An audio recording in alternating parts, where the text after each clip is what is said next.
we can look back and see what happened to the engine in the race, right? The drivers used to, if they over-rev the engine, they might hit the 0 on the recall on the tach, and now all of a sudden the tach doesn't show what the engine really went to.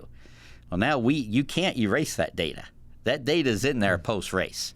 So we've been using the last 2 or 3 races to, experiment. We've been doing things just completely that we would never do during the regular season.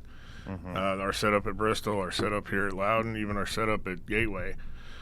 Just trying to learn for next year. So we would love to finish 17th. Don't get me wrong. There's always bragging rights, but I'd rather come away from these last 10 races learning something than competing with our teammate for 17th place. Yeah, just my personal thought on it. We think you need a transmission that has these ratios for a restart. Okay, so now second day we're going to do restart testing. At that time, the Roush truck shop was in Livonia. So their gear guy built us that transmission. Jack had a guy that worked for him at the time and had a pilot's license, put it in Jack's Cessna, fly it over to Milwaukee. This guy shows up at the track in his rental car, the transmission. We go help him. His name's Greg. He shows up, helps us work on the car, gets through the thing, and he's like, "Oh, hey, I got to go back soon because I don't have the pilot's license that lets me fly in clouds and at night. I can only fly the day." It was Greg Biffle. He come helped us work on the car, delivered the transmission to help us. Yes. And we welcome you into Backstretch Banter with RFK Racing on SiriusXM NASCAR Radio, Channel 90. I'm Chris Childers, Mike Massaro. Joining me from RFK once again this week, and we got a couple of great guests today. Mike Messick's going to be with us a little bit later on in the show, and I'm excited to talk to Mike because a little different side of the business. He's with the Roush Yates Engines, the Trackside Service Manager, and we'll talk all about his duties and the engines and the search for horsepower, and that's kind of a neat little quirky thing we haven't done before, which I think is going to be cool to explore that side of the business. But our first guest is somebody you know. Our first guest is somebody who's been on the show before and somebody who, quite frankly, I'm a huge fan of. I love him. Derrick Finley, our guest, the crew chief for Ryan Preece. Driver of the number 60 is Ryan, and this is the Chipper crew chief. Hello, sir. How are you, Derrick Finley? I'm doing good. Man, I wish you could talk to my wife and introduce me that way to her, every evening when I get home. Yeah, she'd like that. If I move to the Charlotte area, I will make a promise to you. I'll show up right when you get home from work. We'll have a big, and here he comes, the greatest, the man, Derrick Finley. We'll have a whole thing. It's great to see you. It really is. It's been a heck of a year. Your first time being the full-time guy, and you took your chance during the offseason on yourself. The team said, "Derrick, what do you think?" And it all came together. Now that we're almost 6 races to go, I guess 6 races are left in the season. We're almost to the end of the year is what I meant to say. Yep.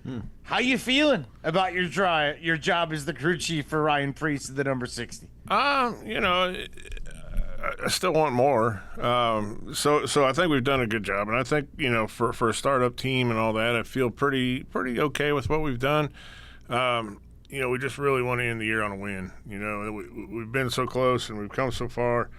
And we've had a couple bad spells here. We've had some mechanical problems and even got caught on a pit call a couple times and stuff. And I really want to just finish the season up strong. I want to get back to our top 10s. And to be honest, really, I'm not even happy with that. I want to win.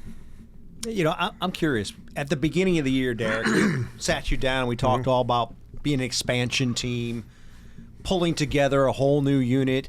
Obviously there were some growing pains at the beginning, and the expectations were probably a lot different in the spring than they are now. How have they changed? How has that evolved as you guys have come together and have been through 3/4 of the season? Yeah, I think at the beginning of the season, the best way to sum it up is when we would run well, we were relieved. It was kind of like, boy, we got it. And then after you do 4, 5, 6 in a row where you're running in the top 10, finishing top 10, top 5, you start to expect it. Now we expect it. So if we're not in the top 10, instead of saying, "Oh, we were close," we're just really disappointed. So it's gone full circle, right? We before we were happy to be there, and now we want more. You know, it's. I'm noticing that. It's a change in attitude, right? It's not satisfied. Before, at the beginning of the season, correct me if I'm wrong, I mean, you were, and all of us were pretty excited to see how the 60 team was performing. And now, whether or not this is a blessing or a curse, I don't know. Now the expectation is, all right, win. Right. No, right? And I agree. It's our expectation for ourselves. So, you know, until we get that, we're not going to be happy. But to say that we've had a bad season, I'm not going to say that. But it's not. Not at all. We had success early, and we maintained that success for most of the year, and we just feel it's time to get that breakthrough. 6 to go, so there's time to have a breakthrough, time to get to victory lane, and I know a lot of people there at RFK will be thrilled if the number 60 ends up in victory lane, myself included, because this is the team that we talked about with you early on. It was kind of, you know, put some guys together that really haven't worked together before, and I guess hope for the best in a lot of ways, and then the best was happening, and it's like, oh my God, now there's an expectation. Bottom line is, you've been as competitive as the 17 and the 6, and you're competing there, you know, for that point spot at the end of the year, which I gotta believe with a bunch of guys that haven't done it together before, that's gotta be pretty cool.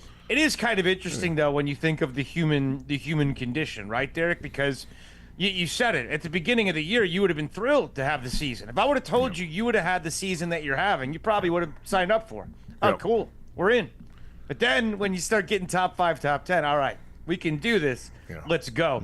So I think in hindsight, when it's over, even if you don't get to victory lane, you're going to say this was a pretty damn good year. But I'm with you. You're competitors, and the 60 team's been good, and you want some more.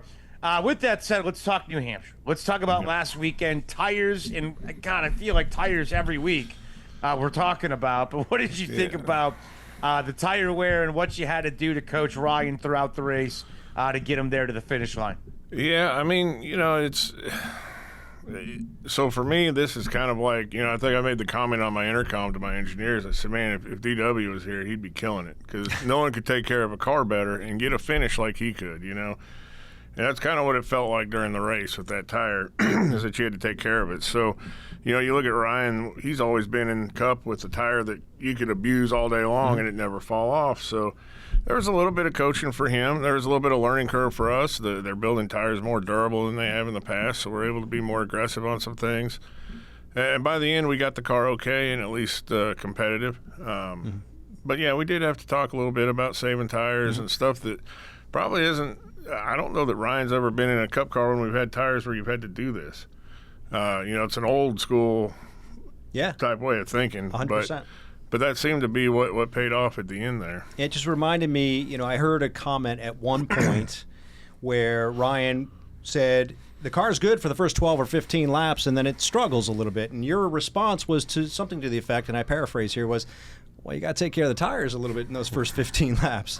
So what that reminded me of was that scene in Days of Thunder, right, where they take him out on a test and like, I'm going to show you, you do it your way, you do it my way, and we'll look at the two tires.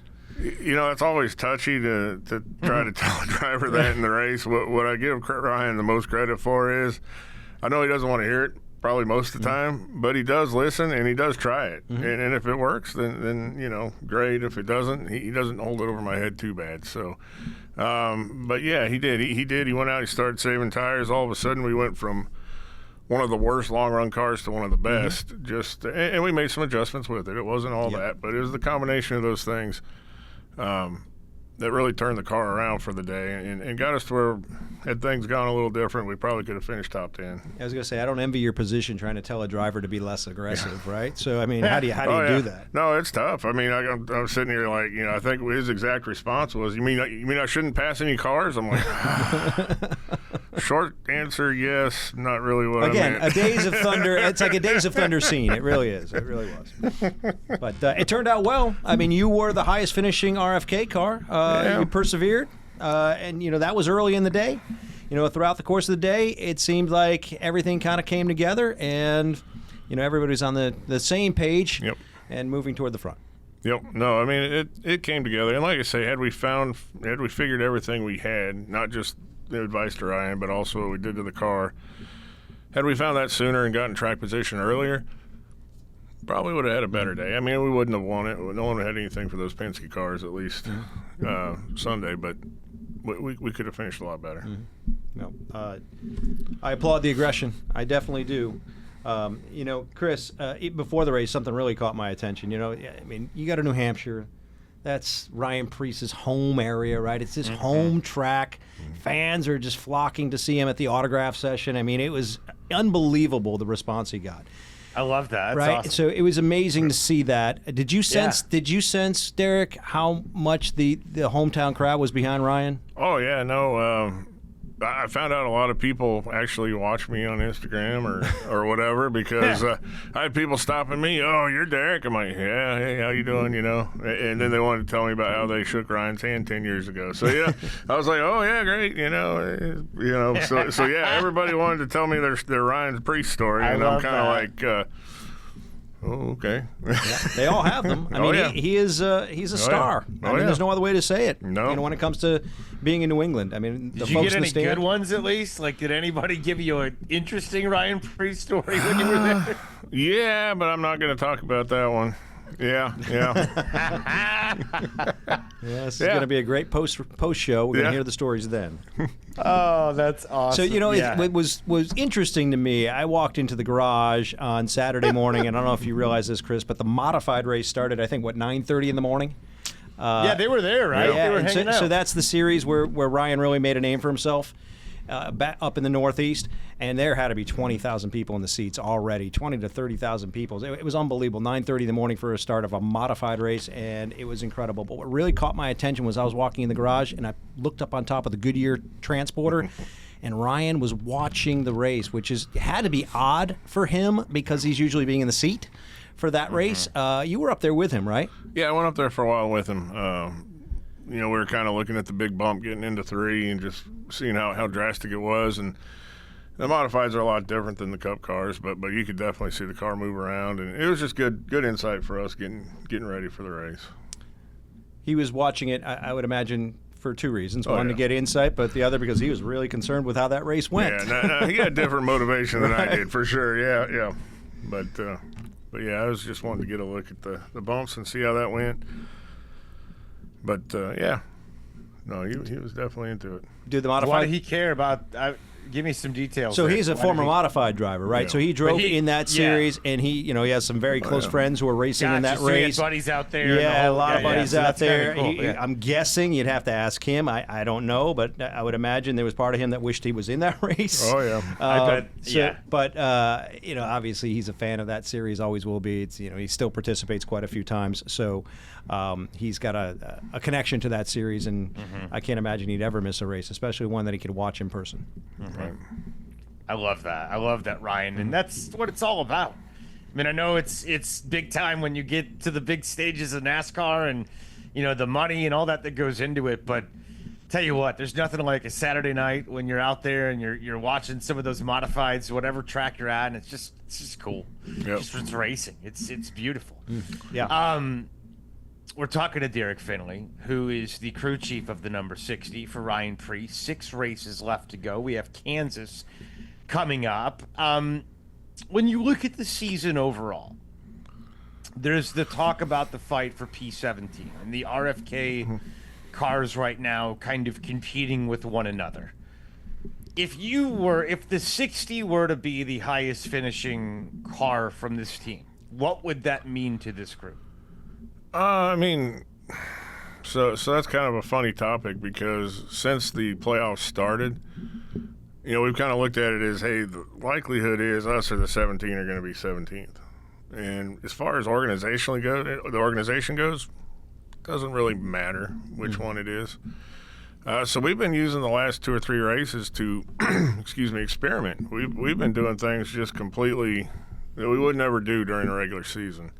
Our setup at Bristol, our setup here at Loudon, even our setup at Gateway. Just trying to learn for next year. So we would love to finish 17th. Don't get me wrong. There's always bragging rights. But I'd rather come away from these last 10 races learning something than competing with our teammate for 17th place. Yeah, just my personal thought on it.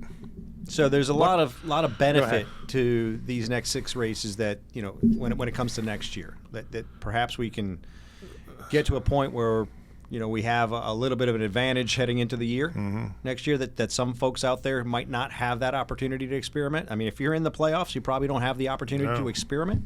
Nope. So if there's a silver lining, I would imagine it's that. But I think if you look at it, if you step back away from it and say, hey, I won in Las Vegas, if you're the 21, well, I've spent the rest of the year experimenting, trying to get ready for the playoffs. We couldn't do that in the first 26 races, right? We had to compete and try to make the playoffs. Now it's our turn. Man, okay, it's over. We're not in the playoffs. Let's go out and try to learn. Let's catch up to what those guys have been doing the last 15 races or whatever. So that's kind of how we're approaching it. If we don't walk away from these 10 races having learned quite a bit, then shame on us. Shame on us, because we can't test like we'd like to. We can't do the things that we want to do to learn except at the racetrack. And usually the stakes are too high to gamble on some crazy setup that I dreamed up somewhere. So, you know, so that's kind of our opportunity right now.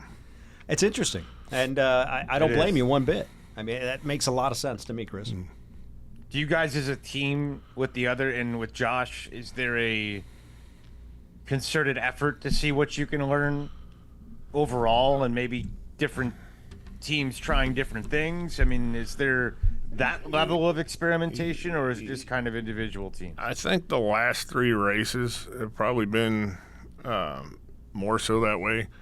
If you look at us historically at New Hampshire, Bristol, and also at Gateway, haven't been our best tracks as an organization. So I think for us to go and have 3 wildly different setups and kind of feel the waters and see what works is probably the smart thing to do.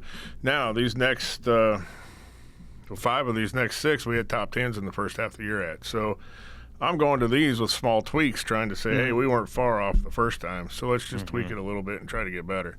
So these next 5, I mean, even Phoenix, we had a decent run, but it was an oddball race in the spring with the soft tire. But the next 5 of them, we finished top 10 in all of them. So top 5 at Vegas, top 10 at Kansas, Martinsville, somewhere else. So it bodes well. No, Talladega. Yeah, but we won't talk about Talladega. So Talladega, you finished second at Talladega. Golly. I mean, why do we not want to talk about Talladega? It depends on who you talk to. If you talk to me, we finished second, should have won. If you talk to NASCAR, they act like we weren't even there. That's true. So let's take a break with Derrick Finley, the crew chief for the number 60 at RFK. This week we go to Kansas. And we got some great sponsors on the cars for Brad, Solomon Plumbing for Chris Busher. It's Bodyguard and Kroger. Once again, going to be a part of the number 60 team. And Minute Rice going to be featured this weekend, which I think is pretty cool. I use that product all the time. Let's take a break. Come back with more of Derrick Finley, the crew chief for the 60 next on Backstretch Banter with RFK. We're back here. It's Backstretch Banter on Sirius XM NASCAR Channel 90, the home for Roush Fenway Keselowski Racing each and every week. I'm Chris Childers, Mike Massaro, alongside Derrick Finley, our guest still on the program. We love Derrick, the crew chief for the number 60. We were talking a little bit during the break about old school NASCAR versus new school NASCAR, in the Bristol race 2 weeks ago was absolutely insane. Ryan said he had never seen anything like it from a tire perspective.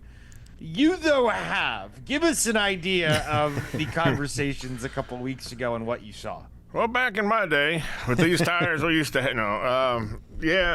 honestly, in 2008, we had the Indianapolis or the Brickyard race. Where we had a very similar issue where we were actually only able to go about 10 to 15 laps on tires before not only would they come all the way to the cords like they did at Bristol, but they would actually start blowing. So it became an actual hazard there to where NASCAR stepped up and started throwing a competition caution about every 12 or 13 laps.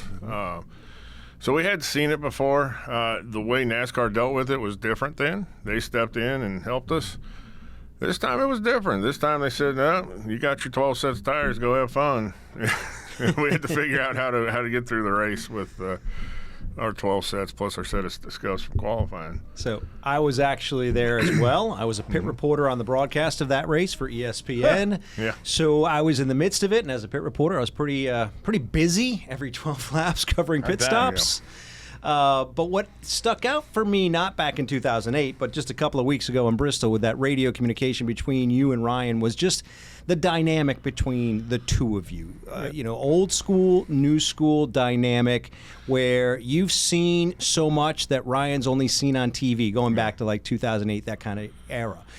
How does that dynamic work between the two of you? He's obviously a new school driver. You're more of an old school mentality. How do you blend those two philosophies to make it work? I think, honestly, both of us are a little bit of both. Ryan's been around racing his whole life. He grew up around guys that are older guys getting his cars ready, even when he was a kid. He's around a bunch of guys my age. Mm-hmm. So he's very used to old-timers telling stories about whatever, right? On the flip, I was always considered I was one of the first engineers in the sport. So I was always on the front side of the technological side of some of the new school stuff. So I think we both have a little bit of both. I've still got a lot of the old school just from my experience, and yet I still look at things from an engineering perspective. Like I say, the physics hasn't changed over the last 150 years, however long we've been racing cars. Physics is physics. If it changes, we've got problems. So the cars may change, but the physics about them does not. So from that perspective, I stay current because as long as physics doesn't change, I'm all right. But you've seen some stuff that he hasn't seen. That's for sure. It's a great dynamic. It certainly seems like it's working very well. We've talked about it before on this show, and in other interviews, Ryan has also commented how the chemistry has just been amazing between the two of you.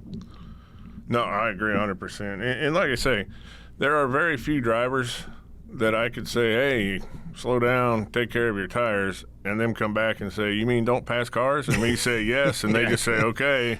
And I'm sitting there like, oh, okay, I'm waiting for the hammer to drop. And he went out and he did it. And the tires lasted longer and everything got a lot better. And I'm like, wow, there aren't many drivers that will do that. Most of them will tell you, hey, shut up, make the car better.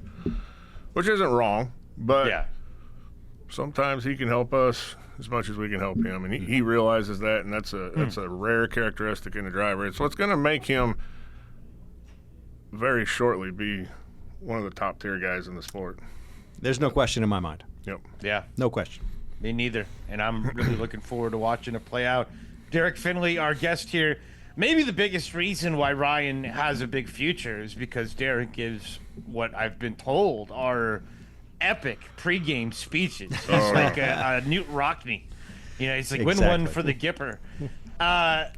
Give me an example here. What are we? I've heard amazing things. I've heard that we need to put them out for the public to see, Derrick. Where do these pregame speeches come from? Pre-race speeches, I should say.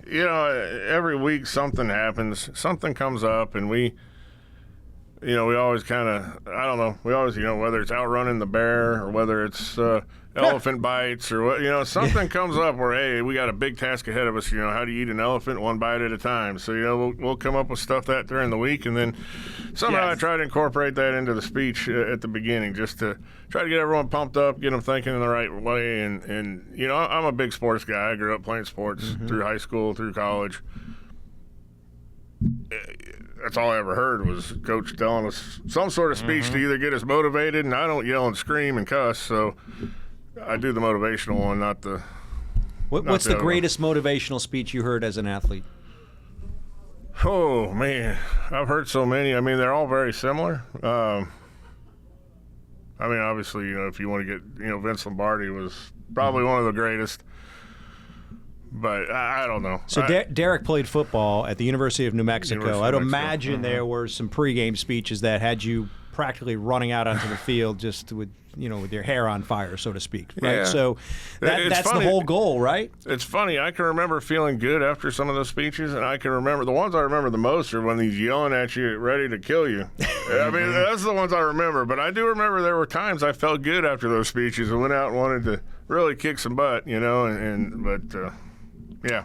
Well, there've been some good ones. I remember. I think it was it St. Louis where they blew up all those things on the backstretch.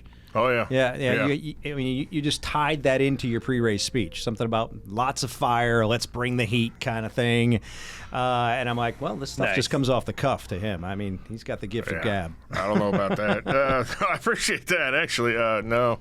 So it's funny, early in the year I had those pants, the flame pants that everyone thought were so funny. That I was pranking Ryan on when we went on one of our workouts together. So the big saying became flames are fast. Well, when those things exploded on the backstretch, that's all I could think of. Hey, flames are fast. Let's go, So there was an inside joke tied to that. Yeah, there sure was. I got you. You got to keep it fresh. You got to keep it, I guess when the season's that long, too, you got to find different ways to motivate week to week. And apparently Derrick Finley, he's a modern-day Lombardi. Yep. He's out there. He's motivating. He's got a little Tom Landry in him, a little George Hallis. It's a beautiful thing to watch play out. Hey, before we let you go, I know we have 6 to go, and we hope the most memorable moment is coming. But what has been your most memorable race up to this point as the crew chief of the 60? Man, the most memorable one, honestly, is the one that doesn't count. I really thought Talladega was our race. I really did. I thought we were going to come and win that race. It just went so well, start to end. I mean, everything went perfect with how we played the race, and anyway. Well, it gives you, gives you motivation, right? Yep. At least that you can get that close, and it obviously is, a good thing knowing we're going back there. But right? I'll be honest, there are races, even like last week, that I'm really proud that we recovered from. It wasn't a great finish, but we didn't give up. We could have very easily been a 28th, 29th place car. We didn't give up. We all worked together, and all of a sudden, at the end, had things worked out better. We were competitive and we were decent, and things like that stick in my mind too, right? Because that shows the development of a team. We don't give up. We don't just say, hey, it's not our day, let's give up and come back next week. We fight to the bitter end, and that's, to me, almost as important as those good days like Talladega or Vegas or those other places. You've proven to yourself and to your team that you can overcome adversity, right? So, I mean, there's a huge lesson there, and there's a huge benefit to that. Yep, for sure. Yeah. Derrick Finley, crew chief of the number 60 for Ryan Preece this week. Kroger, once again, partnering with the number 60 team, and Minute Rice will be a part of the scheme. Great to have you, Derrick. Good luck this week, and thanks so much for coming on. No, thank you for having me. Derrick Finley, let's take a break, and we're going to explore a little different side of the team. Mike Messick going to join us, the Trackside Service Manager with Roush Yates Engines.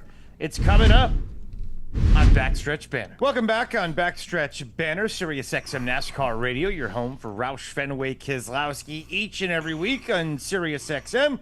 I'm Chris Childers, Mike Massaro with me again this week. We love when Mike hangs out. It was fun hanging out with Derrick Finley. Love Derrick, love the accent, love everything about the guy. Just a racer in every way, shape, and form. But let's talk to somebody who approaches this sport from a little different angle, and it's all about the engine. It's all about making the car go fast. Mike Messick, our guest, Trackside Services for Roush Yates Engines with RYE. Mike Messick, it is cool to have you. We typically have not talked to a lot of engine guys, and I'm really curious to kind of dig into it. So great to have you. How are you, sir? Great to be here. I look forward to this. I think this will be a lot of fun. It's amazing that we haven't talked to many engine guys. Give us a little idea of what it is you do. Mike, I'm sorry if I butted in there, but I'm excited to talk to this guy. Give me an idea of what it is that you do and what Trackside Services look like when you're an engine man.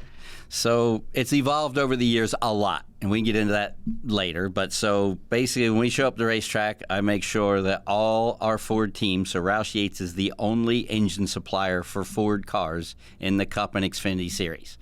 So I make sure all of our Cup cars have what they need, work with the teams, help them get through initial tech, make sure there's no issues in practice and qualifying, make sure everything's good Sunday morning through the race, post-race tech. We travel, Roush Yates typically travels 3 people, myself, and then 2 others, and they're more of the EFI calibrator, engine mapping specialist. They'll look at the data, like while we're running laps in practice, they'll be reviewing the data, make sure everything looks right on the engine, make sure everything looks okay on the car electronically. I'm a little more hands-on than they are. They're a lot better with the laptop than I am. But if there's an issue or a problem, we all jump in and take care of what needs to be done. You mentioned we were going to talk about the evolution of the engine process, if you will, over the course of time. You and I have gone back, a little while. We won't define the years. But how have you seen the process of building, preparing, tuning, everything that goes into the engine process for race day? How have you seen that change over the years? A lot. So I first moved to Mooresville in 1995. And back then, almost everybody had their own engine shop. If you were a race team, you had your own engine shop. And you kind of showed up. Like, I worked at a shop, and we did, back then, Xfinity Bush engines, truck engines. And there was 5 of us that worked there in that shop. And that was it. And you kind of did everything. You did machine work, you helped with the dyno, you helped with assembly. And that's the way it carried on for a long time. And then you start getting in the 2000s, and you start having multi-car teams, and things start, right? Guys start getting bigger engine shops.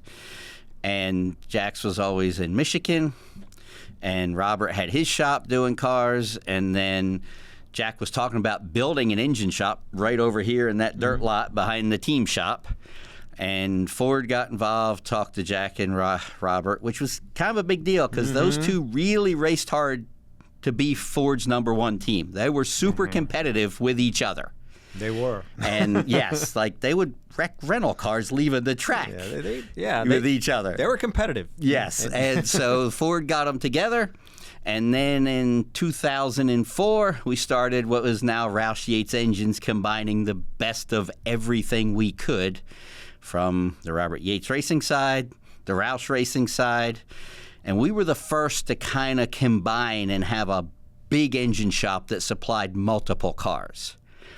And then after that, it's kind of evolved that they have that with the ECR program that does the Childress cars and Hendricks. So Chevrolet's never really combined theirs, but Ford was the first to combine them into one operation. So when I started here, there was 5 people. Roush Yates now we have 110 people roughly in the engine shop. You mentioned working on how many engines per week? So that would be 12 Cup engines and 5-6 Xfinity engines. Wow. A week. Wow. And it's evolved from where you used to rebuild engines every week. Now we have to run engines multiple times because the engines are sealed, and to help cut costs, we have to run 18 times. We have to run a sealed engine, which means we have to run it again. So what's amazing to me, there's a lot of things that are amazing to me about an engine really build, for is, sure. But one of the things is reliability. I mean, you recall going back years and years ago where you experienced 3 or 4 blown motors a race. Yes. Right? Now you say you're using a motor multiple races. Correct. What has contributed to the reliability? So there's a lot of things that have. Processes have gotten better, and the oils have gotten better. The materials have gotten better, and also with fuel injection versus carburetors and distributors, it's when you used to have a distributor and a carburetor, you're relying on a guy to look at the timing that might look, all of us look at timing and get 3 different numbers. Now it's in the computer, in the program, the calibration, says this is what it's going to be. This is what the engine's going to see. And now we also have, too, with having the data from the engine, we can look back and see what happened to the engine in the race, right? The drivers used to, if they over-rev the engine, they might hit the 0 on the recall on the tach, and now all of a sudden the tach doesn't show what the engine really went to. Well, now you can't erase that data. That data's in there post-race. So we can look at that and say, ooh, this engine had kind of a tough day, right? Guy missed a shift, or this happened, or that. And we can go and move forward and do different inspections or change what we thought we were going to do with that engine because it's had kind of a rough day with either getting hot, right? Got into a wreck, the front end got pushed back and it ran hotter than we thought it did. All that's in the data now that didn't used to be there. So how many races are you supposed to use a motor now? So NASCAR doesn't really control that. Okay. So basically the seal count, so 18 times you have to run a sealed engine. So we have a production manager that does a fantastic job with keeping a lot of moving pieces going and trains in the right direction to look and see. And sometimes we'll use them once. Sometimes we'll use them twice. Sometimes short tracks we'll use them 3 times. It varies on where you're at, shifting. There's a lot of variables that go into it. Now, the thing that does throw a little bit of a curve to that, I don't know if a lot of people realize this, but there's only one track that NASCAR mandates, a points-paying track, mandates what you can or can't do for seals, and that is the championship race at Phoenix. The 4 cars going for the championship have to have a previously sealed engine. Huh. So you can't show up with the latest, greatest, best thing in the world you've ever built for the championship race. You have to have a previously raced engine. Chris, I would imagine, Chris, that makes teams look at their engine supply throughout the course of the year and just say, this is our championship engine. We're going to keep that aside, right? Yeah. Do you work at, so give us an example of how that has looked with a Ford team that has competed for a championship and how much data you've looked at to get the right fit for the championship. Yeah, so what does that look like? Our team, we have quite a team that looks at data at Roush Yates, and they go through it very finely, and we look at everything, right? Startup temperatures, race temperatures, RPM, amount of shifts. Look at all that data, and then say, okay, now we also say, okay, I mean, this is the best engine combination we can take for Phoenix, so you got to figure that in too, because you want, right, a short track with long straightaways and have the best combination you can to take to Phoenix. Strategy. Yeah. Quite a bit. You know, the biggest strategy I would imagine, that you're facing as a competitor in the engine game, if you will, is trying to draw as much horsepower out of that engine as you possibly can. How has that changed over the years? That really hasn't changed. It's always been trying to have the most power and the best reliability. Do you still have the ability, to do the same things that you've done years ago? I mean, I know with the spacer, it's a little bit different, I would imagine, the tapered right? spacer changes it some since that restricts the air going into the intake manifold. So it cuts back on what you do airflow-wise. But, yes, you still work on the engine. You still work on intakes and camshafts and cylinder heads and exhaust systems to try to make the most power. So, yeah, you're still working on the same things. It just makes everything a restricted engine. So, Chris, I don't know if you recall this back in the year, I believe it was 2000. Do you remember Jeff Burton leading every lap at New Hampshire? Mm-hmm. Yeah, Absolutely. so it's a restrictor plate there. Well, Mike was the engine tuner on that car, and I would imagine that was quite the process trying to put together that engine. That was. At that time, I was the engineer on that car, and I think it was 3 weeks before the event when NASCAR said, oh, hey, we're going to take a restrictor plate engine to Loudon. And everybody was like, oh, boy, like not a lot of time to react, right? We got a lot of work to do. At the time, that was Roush Racing, Roush Engines in Livonia. So the way Jack always worked everything back then is the car highest in points got the best engine. So they were going to they had time to build one restrictor plate short track engine, which sounds wrong, basically, but that's what we were handed us rules. Right. So they were building an engine. Back then, you would change engines. Sometimes you change engines every day at the racetrack. You didn't have the one engine rule yet. So we actually left Monday night to go to Loudon and went to Milwaukee. And we tested 2 days at Milwaukee with that car and with the engine we were going to show up with and practice and qualify. And we tested everything. We tested brakes because you're not, it's a short track, but you don't have you're restricted on horsepower. So we did brakes. We did everything. We even got to where we did restarts. We did different transmission, different gears. There wasn't a gear rule then. We did different gear ratios. Got to the end of the first day, and between the engineers that were with us at track, here in Concord at the Roush shop, and at the Roush engine shop in Michigan, said, hey, we think you need a transmission that has these ratios for a restart. Okay, so now second day we're going to do restart testing. At that time, the Roush truck shop was in Livonia. So their gear guy built us that transmission. Jack had a guy that worked for him at the time and had a pilot's license, put it in Jack's Cessna, fly it over to Milwaukee. This guy shows up at the track in his rental car, the transmission. We go help him. His name's Greg. He shows up, helps us work on the car, gets through the thing, and he's like, oh, hey, I got to go back soon because I don't have the pilot's license that lets me fly in clouds and at night. I can only fly the day. It was Greg Biffle. He come helped us work on the car, delivered the transmission to help us. Yes. That's a great story. I had no idea that Greg was part of that. Then we go. That's awesome. We go over to Loudon, and the engine was being finished up in Livonia. And we get there to the track, and we show up there Friday, and the engine was supposed to be there Friday. And we don't see the guys. I mean, two great guys, right, that work deep in the engine program, Tom Gant and Jim Ryder. And they were supposed to be there, weren't there yet. Supposed to be there. We go through, we qualify second, okay. And then they're supposed to be there Saturday morning. We don't see them yet. We're still waiting on this van with this engine.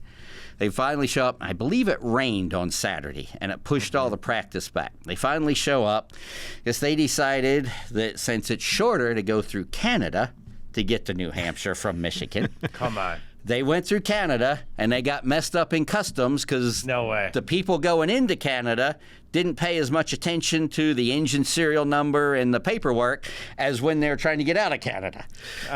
They got held up there in Canada, and I think luckily whoever was supervisor of that area was a Jeff Burton fan. We had to send them a bunch of Jeff Burton merchandise, and they get to the track, and we put the engine in. And then we ran practice, and then, led every lap by starting on the outside actually helped us because it kept the momentum up through the corners. And then each pit stop, Bobby Levi was on the pole. He was in pit stall 1. We were in pit stall 2. We come in first, and every time we'd beat him out by inches to stay on the lead and lead every lap. I mean, just leading every lap is a good story in itself. That backstory makes it epic. Oh my gosh, that's no kidding. Like that's beautiful. Golly, that's the beauty of the sport, man. Mm-hmm. The layers that go into the legendary moments. Mm-hmm. It's more than just what happens on the track, and what happens on the track is pretty darn special in its own right. Let's take a break. We got more with Mike Messick. He is from the engine side of things with Roush Yates Engines. We'll talk more with him next right here on Backstretch Banter with RFK. We're back. It's Backstretch Banter with RFK Racing on Sirius XM NASCAR Channel 90. Chris Childers, Mike Massaro, Mike Messick hanging out with us today. Been a great show. Fun having Derrick Finley on, the crew chief of the number 60 car. A little bit earlier as we go to Kansas. Mike Messick will be going to Kansas as the Trackside Service Manager for Roush Yates Engines for RYE. We were just talking a little bit ago about the Roush side and the Yates side coming together for this massive engine shop. You have been there for decades. You saw the merger come together and the merging of minds and resources, if you will. Give us some more of a background, a little more insight on how these really respected, but I would say powerful men and brands were able to come together. Yeah, it was. I mean, some of it was crazy, right? We had all these different ideas. We had people come down from Michigan. I said earlier, Jack was going to build a building here. Robert had a building. He had the vision to sit there and say, I want to be the biggest engine builder in NASCAR, and laid out on a napkin the building we're in now at lunch with Doug Yates and Mark Hayes, how this building should look to have the best flow for engine building. And that building used to be a plastic pipe manufacturer. And they went in and gutted it, laid it out how Robert said. So he's got this nice building, room. Jax wants to build a building. Ford gets involved. Okay, we're going to do this together. And it was, some of it was tense, right? I mean, we went through a lot of stuff. Everything was tested, right? You had all these different ideas, different ways. How should we do, right? Ring clearance, everything. And everything that we talked about was engineered and was tested. For those first months of 2004, the lights never turn off at Roush Yates. Like, we had people coming in the morning, staying late, shifts on dynos. Jack was a little concerned with some of the pistons in that, so we planned to do a test, 600-mile test, and I'm sure that any statute of limitations has run out on some of this stuff by now as we go. And so NASCAR was tight on testing then. So we're going to take this guy that was racing a truck, kind of a new kid, and they wanted to put him in a Busch Xfinity car. So we planned to do this test, and we took Cup engine, put it in a Busch car, took it to the truck team, and we went to Atlanta. And we went down there, and we ran not very long, and a part broke, right? You didn't expect to break, wasn't even what we thought we would be looking at. Part breaks. Okay, call back. So at Roush Yates, they go and put another, and this is like, I think it was January of 04. All right, they go and build another engine, pretty much worked through the night. I want to say Doug and another guy got in a van at 4 in the morning and drove it down to Atlanta. We get there at Atlanta, put this engine in, go out, start making laps, right? Come in the garage, reading plugs, looking at everything. We get everything set. We're worried about time because it's the winter, right? You don't have a lot of time before it gets dark. We got to get 600 miles in. So we move everything out pit road, and we start making laps. And it was pretty much you would run until the tires were out. You'd come in, tires and gas. And the driver, he was a young guy, wasn't in the shape he's in now, or he got into shape after this, because he starts going along and he's like, man, I'm not feeling so good. He'd never run 600 miles in one day before. I'm not feeling so good. So he goes, and then he starts getting out of the car. Yeah. And we didn't have a lot of great food, right? The food on the trucks is much healthier now than it was in 04. Sure. So he's eating like granola bars, and Jack had some protein drinks from his wreck that the doctor recommended. Yeah. So this guy is making a milk kind of product and granola bars, getting back in the car. Oh, no. And we're about 400 miles in, 450, and he's like, man, I'm not feeling so good. Like, you can't get out of the car anymore. It's taking too much time. So he'd come in, he'd puke in the car. Oh, God. He'd keep going. We go. We complete 600 miles with this guy. Right, he's giving it his all, but it's getting rough.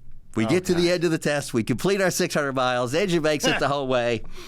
And we had different ways people got there. So Jack's out his plane there. So we go and get done the test, load the truck, go over to the airport, and there's a group. Some had drove, some had flown with Jack. It was kind of a weird deal. So those that are flying back get in the plane, and they look over, and the guy that was just puking in the car is in the left seat of the plane. And they're like, he can't fly. He's just puking. And Jack's like, he's fine. He's got his Cessna license. He's working on his Jet One. He's flown down and back. He's fine. And they're like, well, he flew us home. And at the time, that was Carl Edwards. Yeah, I thought you were going to say that. I thought we were going to keep the names silent to protect the innocent, but yeah, I thought that's where you were going. That's an amazing story. It's classic. Crazy. Absolutely classic. Mike Messick, our guest. Mike Massaro, we got time for a quick one if you got one more. Yeah, I'm just curious because it seemed like an unlikely marriage between Yates and Roush at the time. They were, as we alluded to earlier, they were competitors, I mean, with each other.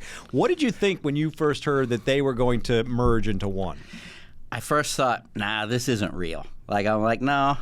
And then we start hearing some things, and then Doug came to the shop over here, and I'd worked for Jack July 1st, 1999, right? So I know Doug walked in the shop over here. I'd never met him before, and he walked in, and he says, hey, I'm Doug. I'm like, all right, I'm Mike. He's like, I want you to keep doing the same job you've been doing, but work for me. Like, okay. And then we lined up that test, and then we started going up the engine shop, and it's just, but it was it was a lot. At first there was even talk of building Roush engines for Jack's cars and Robert Yates engines for Robert's cars, and Doug finally said, no, this is Roush Yates engines. We will develop a Roush Yates engine, and that's what we will race. And he was the glue and the strength behind that kept that together and got us to the next finish line, as we went through. It's really an amazing story, Chris, because I don't think it's a stretch to say that Robert Yates and Jack Roush really didn't like each other. So for them to come together for a common cause was pretty amazing.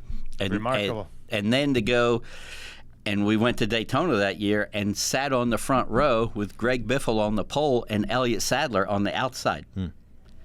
And that's a picture. It's in the lobby of the engine shop. Great part of the Ford racing history. Absolutely great part.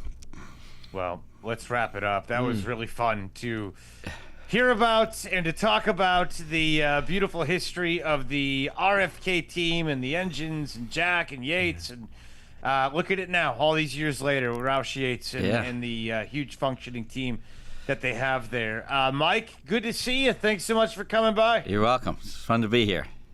Mike Messick with RYE. We are done. We'll see you next week. Enjoy Kansas, everybody. For Mike Massaro, I am Chris Childers, and we appreciate you listening to Backstretch Banter with RFK.